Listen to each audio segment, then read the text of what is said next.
السلام علیکم۔ آج کے میرے اس ویڈیو کو دیکھنے کے بعد مجھے یقین ہے کہ ہر وہ شخص جس کو غزل سے نفرت تھی وہ محبت میں تبدیل ہو جائے گی انشاءاللہ۔ بنیادی وجہ جو غزل کو ناپسند کرنے کی ہے وہ یہ ہے کہ لوگ صرف اور صرف غزل کے لغوی معنی کو جانتے ہیں۔ اب لغوی معنی کیا ہے؟ دیکھیے، معنویت دو طرح کی ہے لفظوں کے اعتبار سے۔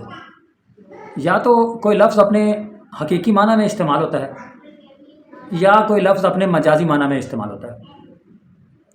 کسی بھی لفظ کا وہ مطلب جو حقیقی ہو، جو اصلی معنی ہو، وہ لغوی معنی کہلاتا ہے، اور کسی بھی لفظ کا وہ مطلب جو لغوی اعتبار سے یعنی کہ لفظوں کے اعتبار سے تو وہ معنی نہ ہو لیکن معاشرے میں وہی معنی رائج ہو، اس لفظ کا مطلب وہی لیا جاتا ہو، اگرچہ کہ وہ اس کا اصل مطلب نہ ہو لیکن اس سے مراد وہی لی جاتی ہو، اسے کہتے ہیں اصطلاحی معنی۔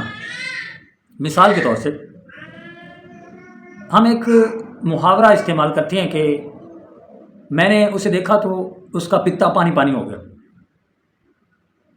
اب پانی پانی ہونا یا پتا پانی ہونے سے جو لفظی معنی ہے، جو حقیقی معنی ہے، جو اصلی معنی ہے، جو لغوی معنی ہے، وہ یہ ہے کہ اس کا پتا خون کا تھا یا جسم کا تھا، جلد کا بنا ہوا تھا، مٹی کا تھا، وہ واقعی پانی پانی ہو گیا، وہ بالکل پانی بن گیا، جس کو پانی کو سائنس میں H2O کہتے ہیں، وہ H2O بن گیا۔ ٹھیک ہے، یہ ہے لغوی معنی، اصلی معنی۔ لیکن اصطلاحی معنی کیا ہے؟ جو اس بات سے مراد ہے وہ یہ ہے کہ وہ ڈر گیا ہے، مجھے دیکھ کے وہ ڈر گیا، وہ خوف زدہ ہو گیا، میری ہیبت اس پر طاری ہو گئی ہے، یہ ہے اصطلاحی معنی۔ بس یہی واردات غزل کے لفظ کے ساتھ ہے کہ غزل کا جو لغوی معنی ہے، غزل کا جو لفظی معنی ہے، غزل کا جو اصلی اور حقیقی معنی ہے وہ ہے عورتوں کی باتیں کرنا یا عورتوں سے باتیں کرنا۔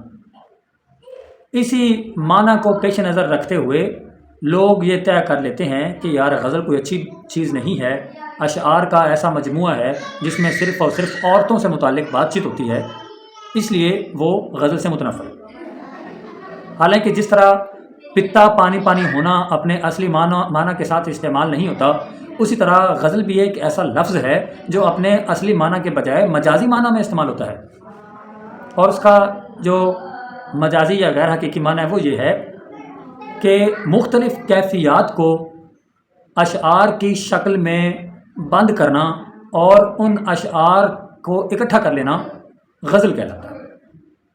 امید کرتا ہوں کہ یہ بات آپ تک پہنچ گئی ہوگی۔ مزید واضح کرنے کے لیے میں یوں کہوں گا کہ غزل ایک شاعر کی کیفیات کو قلم بند کر دینے کا نام ہے۔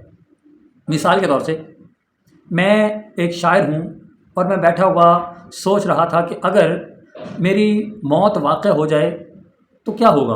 اب میں نے اپنے اوپر اس کیفیت کو طاری کیا، جب وہ کیفیت میرے اوپر طاری ہوگی تو پھر جو مجھے محسوس ہوا اس کو میں نے ایک شعر کی صورت میں لکھ لیا، اور پھر میں نے سوچا کہ مرنے کے بعد جب میں دوبارہ زندہ ہو جاؤں گا پھر کیا ہوگا، اس کیفیت کو لکھ لیا۔ اور پھر میں نے سوچا کہ یار میں نے کپڑے پہنے ہوئے ہیں، اگر یہ کپڑے میرے سارے کے سارے کپڑے پھٹ جائے اور میرا جسم زخمی ہو جائے پھر کیا ہوگا، اس کیفیت کو بھی میں نے لکھ لیا۔ یہ جو مختلف کیفیات جو مجھ پہ طاری ہوئی ہیں ان کو میں نے لکھا، تو یہ جو اشعار کا مجموعہ بن گیا، اس کو ہم غزل کہیں گے۔ اس میں مجھے بتائیں کہ کہاں پر صرف اور صرف خواتین کی باتیں، کہاں پر اس میں صرف حسن پرستی کی بات ہے، کہاں پر اس میں ہوس پرستی کی بات ہے؟ کوئی بات نہیں۔ لہٰذا ہم اس نتیجے پر پہنچے ہیں کہ جس طرح بہت سارے الفاظ اپنے اصلی معنی کے علاوہ استعمال کیے جاتے ہیں، اسی طرح غزل بھی ایک ایسا لفظ ہے جو اپنے اصلی حقیقی لغوی اور لفظی معنی میں استعمال نہیں ہوتا، بلکہ یہ مجازی اور اصطلاحی معنی میں استعمال ہوتا ہے۔ اصطلاحی معنی یعنی کہ وہ معنی جو رائج ہو، مروجہ معنی میں استعمال ہوتا ہے۔